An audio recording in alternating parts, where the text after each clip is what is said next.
Today I'm going to teach you something simple but useful in Foundry VTT, and that is shortcuts. In Foundry VTT, you have a bunch of keyboard and mouse shortcuts that actually make playing the game a lot smoother. Hi, my name is Foundry. I run this channel called Dice and Easy, where I give you Foundry VTT tutorials, TTRPG tips and tricks, and daily D&D memes as YouTube shorts. So if you're interested in that, hit that subscribe button down there. Now, I'm sure many of you are aware of keyboard and mouse shortcuts in Foundry VTT, but I think a lot of you are not using many of them, because myself, making this video, I actually discovered a bunch of new ones that I'm not using, and I've been using Foundry for hundreds of hours. So let me show you those cool shortcuts. In fact, 17 of them in this video.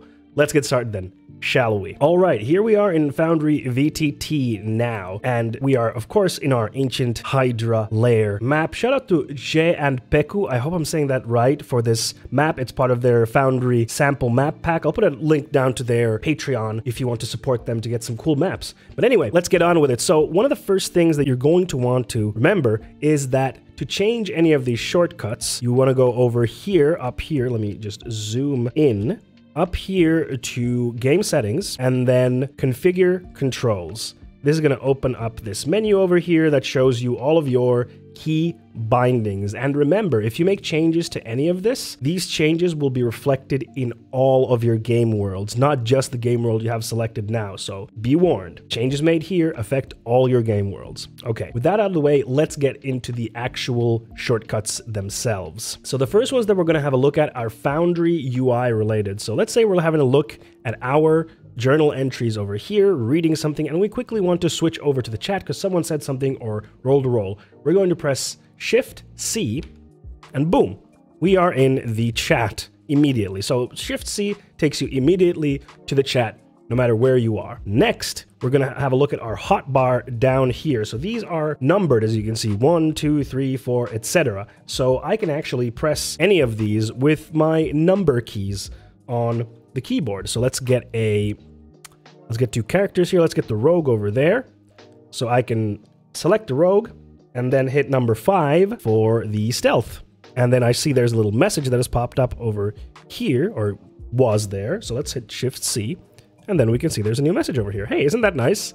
And then if I want to get rid of it, I just press 5 again. There we go. The numbers here on your keyboard are directly mapped to this hotbar over here. Can be quite useful. Another useful shortcut is Tab, which allows you to go through all the actors in the scene. If you just want to go through them, see where each of them are, then this is an easy way for you to jump through the actors that you have in the scene. Of course, this will only be visible for you doing it. It won't be visible for your players. Then let's say you want to select multiple tokens to add into combat, for example. Of course, the easy way to do it would just be to click and drag this area, and then you have all of them selected. Another way that you can do it is by shift clicking. So let's say we want to select only 3 of them. So we can shift click, and holding shift the whole time as you're clicking adds them to your selection. So now I have these 3 selected, as you can see over here. Move them, so just 3 of them moved. And then hitting S, we can deselect them. Next is targeting. Targeting can be a bit of a hassle sometimes. So what I have done is I have set the letter T for targeting. So if I'm, for example, this character were to target this one, I just hover my mouse over them and then press T. Now you can see they are targeted. If I want to deselect that target, hover mouse over there again and press T once again. T is a very handy key for me because T for target, so that's what I like to use. But you can change it in the controls menu that I showed you at the beginning of the video. Then another handy one, looking at tokens a little bit more, is double-clicking your token. You can actually open your character sheet. So if you quickly need to open your character sheet to roll inside, look at your inventory, spellbook, or features, it's a handy way. You don't have to go all the way over here to your actors tab and find your actor from there. You can just go to the one that you want, double click, boom, opened right here. Very handy. Saves you a bunch of time. Then, staying on the topic of tokens, if you right click on a token, it opens up this little HUD that has a bunch of options. This one is elevation, so if you have a token that is currently flying, you can set its elevation to 20, and then you have this little icon. Let me zoom in so you can see it properly, plus 20 feet, so that means that this icon is now 20 feet in the air. Of course, it is only there in writing. There's no visual showing it flying, but it can be a handy way for you to remember that a token is flying. Then looking at the rest of the stuff, we have this settings cogwheel, which opens your token configuration, where you can change token configurations. Then we have targeting, so you can actually target also through here, though I prefer doing it with the T key because it just makes it easier and quicker. Then you have HP down here, so if your actor takes damage, you can just write -2, and then it will automatically calculate it -2, and now this character has lost some health. Then we have toggle visibility state. So here you can hide a token and reveal a token. So this I find is very useful if it's as a GM, you're setting up a scene, but you don't want your players to see tokens that are going to appear in a scene because they ambush them or they're hiding or whatever. So you can put your tokens into the scene that you already have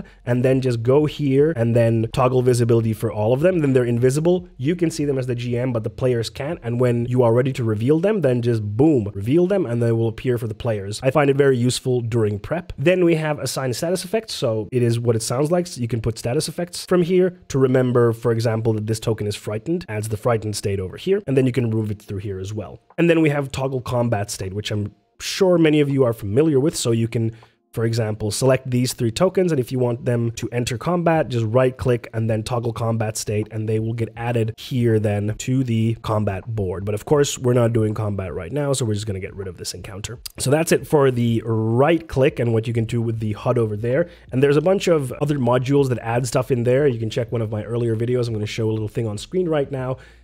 For some modules that add stuff here that you can use. Then right-clicking also does another thing. So if you are dragging your token, let's say you're moving it this way, and then you're like, oh, I actually don't want to go there. You can right-click, and it cancels the movement of when you are dragging a token somewhere. So that's only when you are still dragging it. If you let go, it doesn't help. But if you're still holding your left click and then you press right-click, then it takes you back to where you were. Then for many players, they might think that dragging your token is the only option to move around, but you can actually use the arrow keys or the WASD keys to move around as well. This can just be useful if you're trying to maneuver through a bit of a tricky terrain, or there's a lot of walls and stuff. Then moving with the arrow keys or the WASD keys can be very useful. So let your players know that there are also this movement option there. Then let's say you want to measure the distance to where you want to go. You could go up here to the left-hand corner.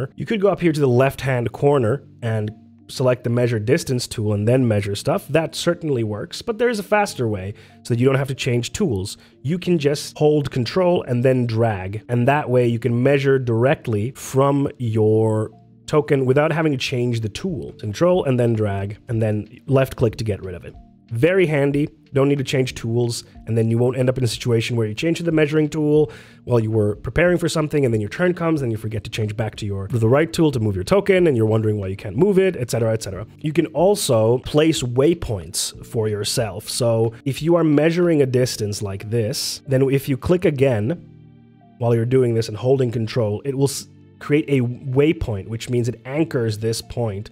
So let's say we want to move like this. For some reason, let's say we wanted to go like this. This way, then you can measure your actual path that you want to take, because otherwise, if you just measure directly, you're not going to get the right measurement. So this will let you create waypoints. And if you want to then move through this path, you can actually do that by hitting space.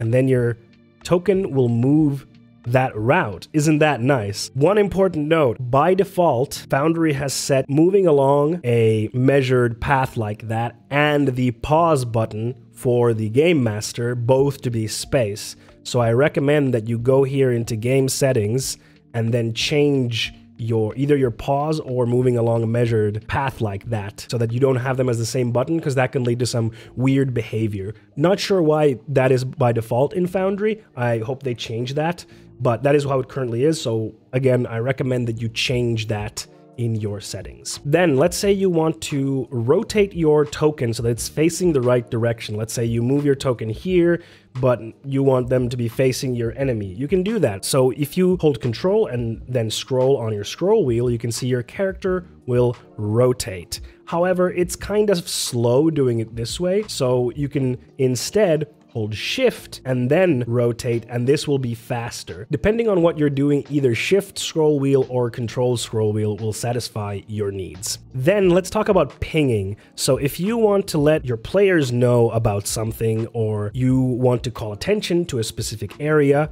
you're going to want to use pings, of course. Now, the normal ping is just holding the left mouse button. This is now in Foundry version 10, part of Foundry itself. It didn't used to be until version 10, but now in version 10, you just click, hold, and then you can see a little ping there. Now, that's just a generic ping. If you want to alert with a danger alert, for example, you notice this situation, say, this is quite a dangerous situation, hold Alt and then ping, and you can see it gives you this red alert sign over there. You know?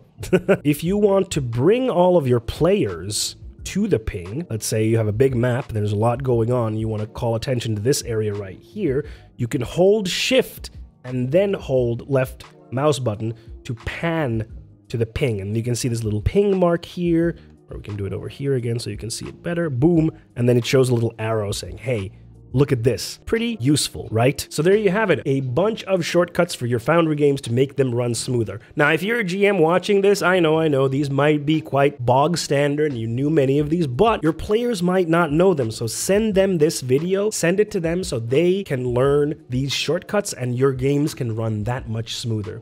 What did you think about this video? Was it helpful for you? Do you think your players could find it useful? Let me know in the comments below, and also a subscription and like would be appreciated while you're down there, as I am trying to grow this channel, as this is a passion project of mine. I also stream every Monday and Wednesday on twitch.tv/diceandeasy, that is twitch.tv/diceandeasy at 6 p.m. Eastern European Standard Time, where I talk about tabletop RPGs, the industry, Foundry, and all that fun stuff. So you should come and check it out. You should come and hang out there. I would love to see you there.